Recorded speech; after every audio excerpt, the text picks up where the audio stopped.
Thank you for joining us today. I am Stefan Chapman, Vice President at EPC. We are an independent consultancy active in the downstream sector and also the organisers of the upcoming IDW conference. This year it will be held in Warsaw in Poland this coming September. We look forward to connecting the European refining and petrochemical communities to address, to exchange and identify solutions to the pressing questions, to the pressing challenges being faced by the global, but most specifically the regional downstream sector. Today I'm very pleased to be joined by Mr. Szymon Walkowski, Efficiency and Strategy Director at Rafineria Gdańska in Poland. We're delighted to be able to catch up with him today ahead of the conference to discuss some of the key topics facing the European downstream sector and in particular how Gdańsk's refinery are approaching these changes in our industry. Szymon, a warm welcome to you. Thank you for taking the time to come to talk to us today. Good morning, Stefan. Thank you for having me. It's a pleasure. So we're going to dive straight into a few questions. Rafineria Gdańska is one of the most advanced production facilities in Central Europe, Eastern Europe, and aims to be a global industry leader in reliability, efficiency, and also safety. What strategies has the refinery undergone for making its assets as efficient as possible? It's a very good question. Actually, our good current situation is due to many factors. But among others, the most important are the past investment programs. So few of them, I will focus on two.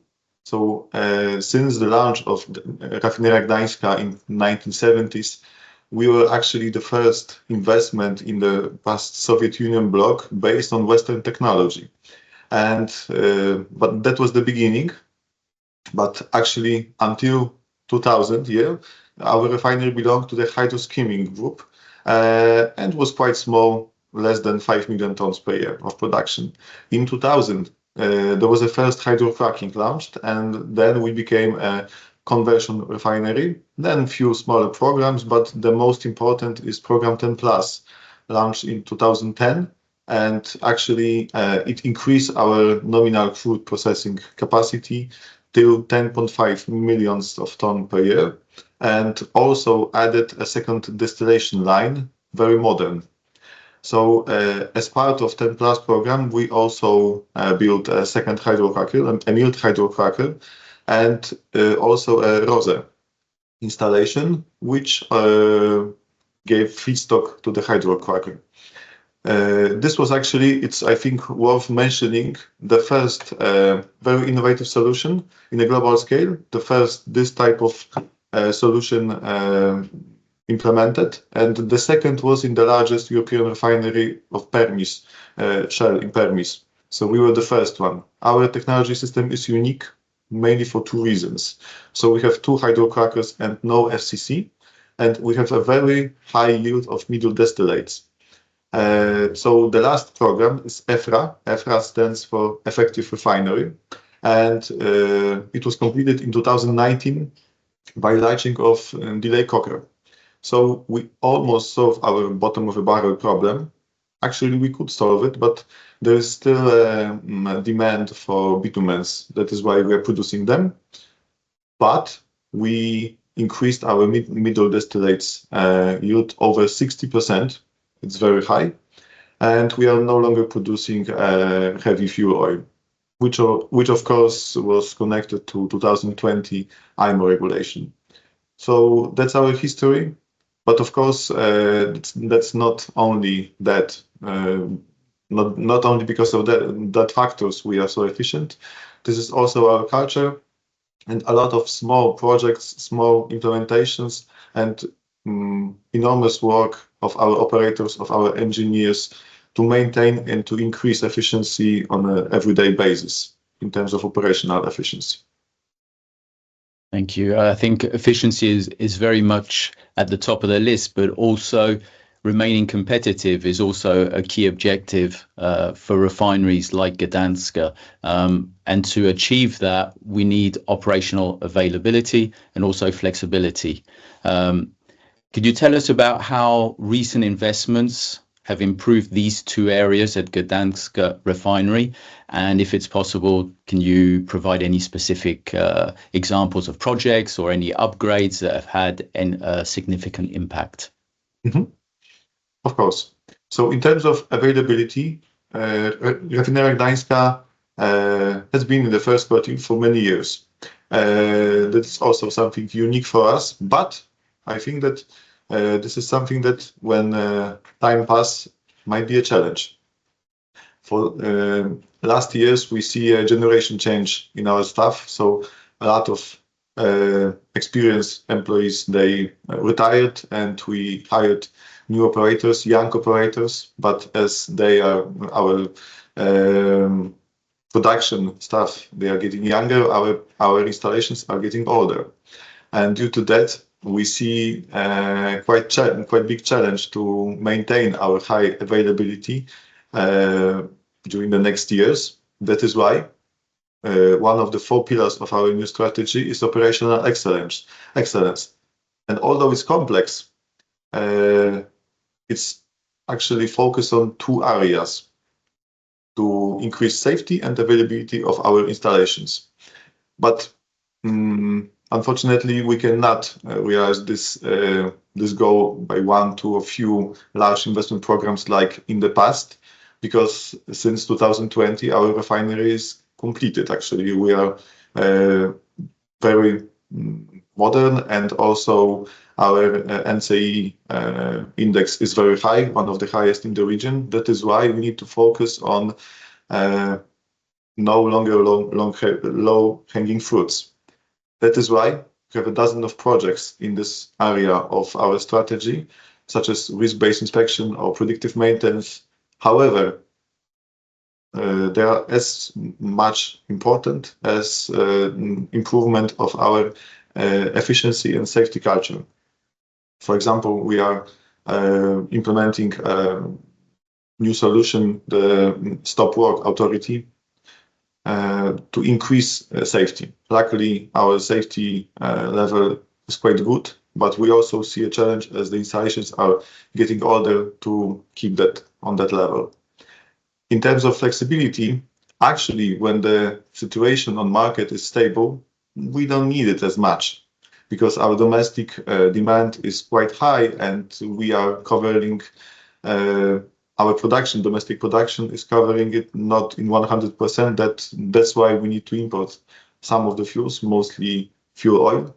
But when the situation in the market is changing, for example, during COVID or the first 2 years of war in Ukraine, when the situation became uncertain, then our solution for that is flexibility. For example, as we are close to the sea refinery, close to a refinery, we could maintain almost the same level of production by exporting some of our products, as we saw that other refineries in our region decrease the production, and due to that also decrease the efficiency level. We were the number 1 in Europe, actually, after the COVID in terms of efficiency, and we did a lot in terms of flexibility. For example, we almost decreased to zero the natural gas consumption as the natural gas price skyrocketed. So for flexibility, we are mainly looking for solutions that will help us in future to deal with volatility rather than increase it on our everyday basis, as for that we are enough, I think. Thank you very much. We all know that we're in the midst of this huge transition, and we also know that policies are very much at the heart of it. During our preparation for IDW, we have our advisory meeting, and during the discussion, it was mentioned that these current regulations could possibly hinder investments, and this is due to unclear guidelines or rather strict requirements. In your opinion, are there any deals that our industry should be advocating for that could be considered game-changing? Yes, indeed. Actually, in my opinion, I will speak for myself, but I think that the industry see the similar challenge, is that possibility to finance those projects for decarbonization, and both the RED III directive projects such as RFNBO production. As I am responsible for the decarbonization agenda in Gdańsk refinery, in Rafineria Gdańska, my challenge actually is to achieve the goal of 26% by 2030, as till now it was our plus that we are so efficient.